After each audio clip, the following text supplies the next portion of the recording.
Selamat pagi Bapak Ibu, saudara-saudari dan anak-anak yang terkasih Jemaat GKJ Marguyudan yang dikasihi oleh Tuhan. Kita berjumpa lagi di dalam perenungan kita atas firman Tuhan pada hari ini. Dan sebelum kita bersama-sama merenungkan firman Tuhan, saya mengundang kita semua untuk hening sejenak, berdoa memohon pertolongan. Mari kita berdoa. Kami bersyukur Tuhan untuk hari baru pemberian-Mu, cinta kasih-Mu yang tidak berkesudahan memelihara dan juga menyertai kami. Kami mulai hari ini dengan perenungan firman-Mu, kiranya firman-Mu menjadi dasar kehidupan kami, menjadikan kehidupan kami seperti kehendak-Mu. Berfirmanlah Tuhan, dan siapkan kami dengan kerendahan hati dan juga kesukacitaan di dalam merenungkan firman-Mu. Amin. Bapak, Ibu, saudara-saudari dan juga anak-anak yang dikasihi oleh Tuhan, pada hari ini saya akan mengajak kita semua untuk membaca sebagian dari salah satu kitab Perjanjian Lama, yaitu kitab Ayub, khususnya pasal 42 ayat 1 sampai 6 demikian. Maka jawab Ayub kepada Tuhan, "Aku tahu bahwa Engkau sanggup melakukan segala sesuatu dan tidak ada rencana-Mu yang janggal. Firman-Mu, siapakah dia yang menyelubungi keputusan tanpa pengetahuan? Itulah sebabnya tanpa pengertian aku telah bercerita tentang hal-hal yang sangat ajaib bagiku dan yang tidak aku ketahui. Firman-Mu, dengarkanlah, maka akulah yang akan berfirman. Aku akan menanyai Engkau supaya Engkau memberitahu aku. Hanya dari kata orang saja aku mendengar tentang Engkau, tetapi sekarang mataku sendiri memandang Engkau. Oleh sebab itu aku mencabut perkataanku dan dengan menyesal aku duduk dalam tebu dan api." Demikian kesaksian kitab Ayub, Bapak, Ibu, dan saudara-saudari serta anak-anak yang kasih. Ya, kembali di akhir-akhir hari ini kita berjumpa kembali dengan keprihatinan yang masih saja terjadi. Badai Seroja, beberapa mahasiswa kami juga menjadi korban, rumahnya rusak, sekarang sedang menata kembali kehidupan, memperbaiki rumah dan juga kemudian bersama-sama memperbaiki prasarana umum yang rusak karena badai Seroja. Tapi belum berakhir, kita kemudian dihadapkan kembali dengan keprihatinan yang sama terkait dengan tenggelamnya KRI Nanggala. Saya pribadi ketika mengikuti berita-berita itu, setidaknya ada dua hal yang menjadi kesedihan mendalam saya. Pertama, saya membayangkan bagaimana suasana batin dan juga suasana yang dialami para awak KRI Nanggala ketika mereka akhirnya menyadari bahwa mereka tidak bisa diselamatkan, tenggelam, dan akhirnya gugur. Kepanikan, ketakutan, atau mungkin juga kepasrahan yang mungkin mereka tunjukkan pada saat itu, kita tidak tahu karena kita tidak melihat sendiri langsung. Kemudian yang kedua, perasaan keluarga yang ditinggalkan ketika membaca berita, mendengar perkembangan. Satu sisi berharap selamat, tapi kemudian akhirnya harus menerima kenyataan bahwa orang-orang yang dikasihi gugur.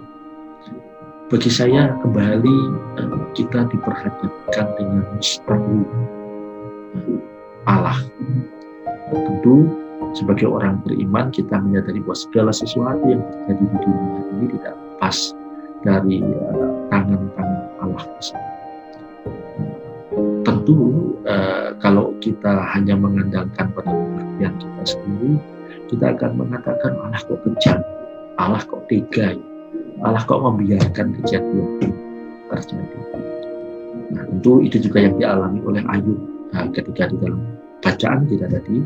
Ayub menyadari bahwa selama ketika dia mengalami penderitaan yang cukup panjang, ditinggal mati oleh anak-anaknya, dihujat oleh istrinya, kemudian seperti gambar ketika sahabatnya menuding dia bahwa dia sudah melakukan dosa, dan juga minta dia bertobat dan seterusnya, bahwa tidak dia mensupport, memahami, tapi justru menyalahkan diri.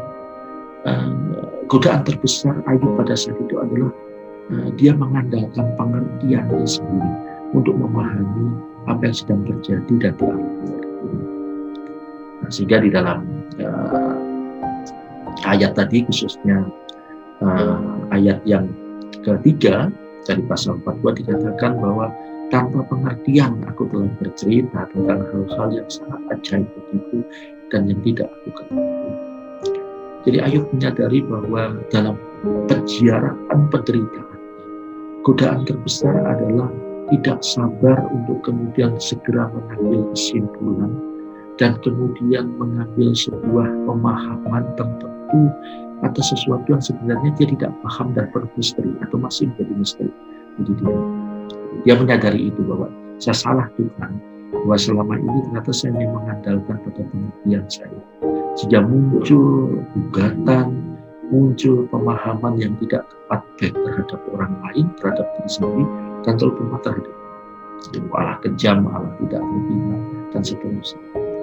Tapi kemudian yang saya suka dari ayat ini, ayat 6 sampai dengan ayat 1 sampai dengan 6 dari pasal 42 ini menjadi salah satu ayat favorit saya di dalam kitab Perjanjian Lama.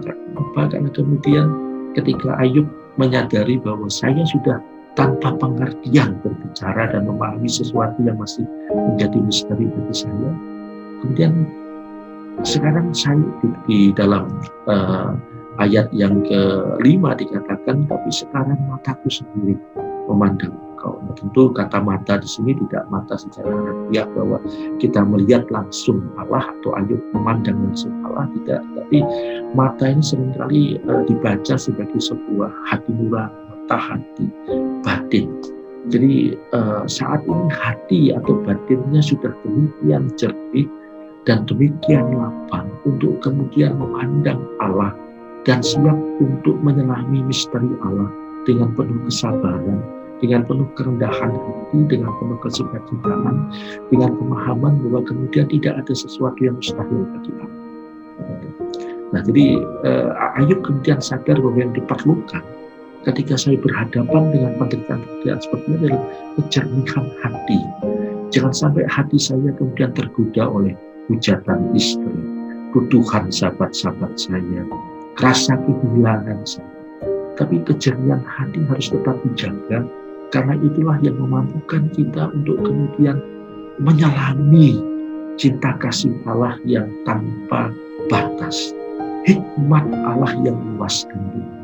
Sehingga kita dengan kerendahan hati, kesabaran, kemudian dibimbing, dibantu oleh Allah, dituntun oleh Allah, kemudian sampai kepada pengertian yang tepat peristiwa yang sedang.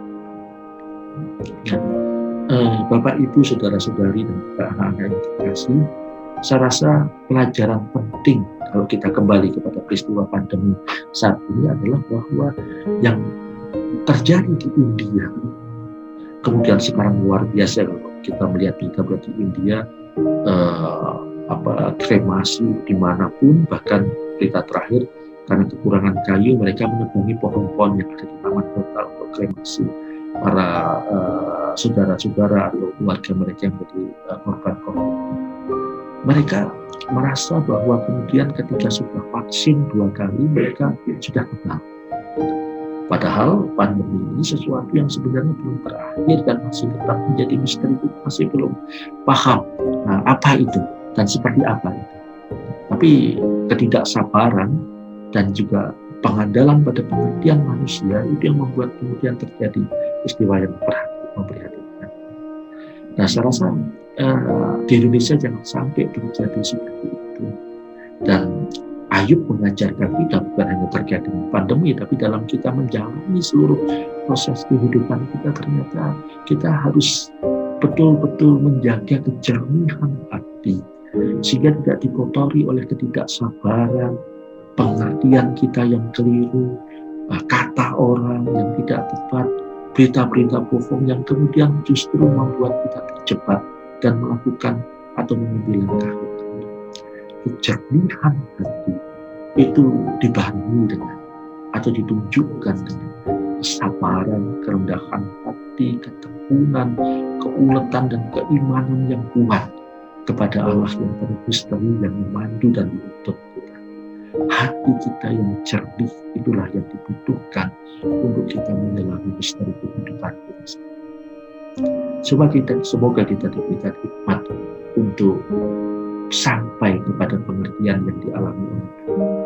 Kesadaran bahwa saya selama ini hanya mengandalkan diri saya sendiri, tapi juga permohonan untuk terus menjaga kejernihan hati, sehingga kita tahu persis siapa yang menuntun kita, yaitu Allah di dalam kesabaran dan kerendahan hati kita. Tuhan memberkati kita. Amin. Mari kita berdoa. Bapa yang Maha Baik, kami memohon pertolongan-Mu untuk kami dapat hidup di dalam kebijaksanaan-Mu, sehingga segala sesuatu yang terjadi dalam kehidupan ini kami hadapi dengan hati yang jernih, yang di dalamnya ada kesabaran, kerendahan hati, dan keteguhan iman kepada-Mu. Jujur, cinta kasih-Mu penuh misteri, kehendak-Mu adalah misteri, maksud yang Kau berikan dalam kehidupan kami adalah sebuah misteri. Tapi lewat pengalaman Ayub kami belajar bahwa kejernihan hati, mengandalkan Engkau adalah cara yang dapat kami lakukan untuk kami dapat senantiasa dipandu oleh cinta kasih-Mu yang tanpa batas, menuntun kami menyelami misteri kehendak-Mu.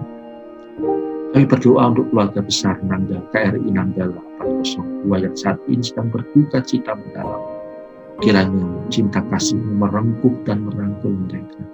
Mereka dapat menemukan kekuatan baru untuk melanjutkan kehidupan meskipun tanpa orang-orang yang terkasih. Kami berdoa untuk saudara-saudara kami di India yang bergumul berat dengan pandemi yang merajam. Kiranya Engkau menolong mereka, Tuhan, membantu mereka untuk mengatasinya. Dan ajar kami di Indonesia untuk tidak mengalami hal yang sama.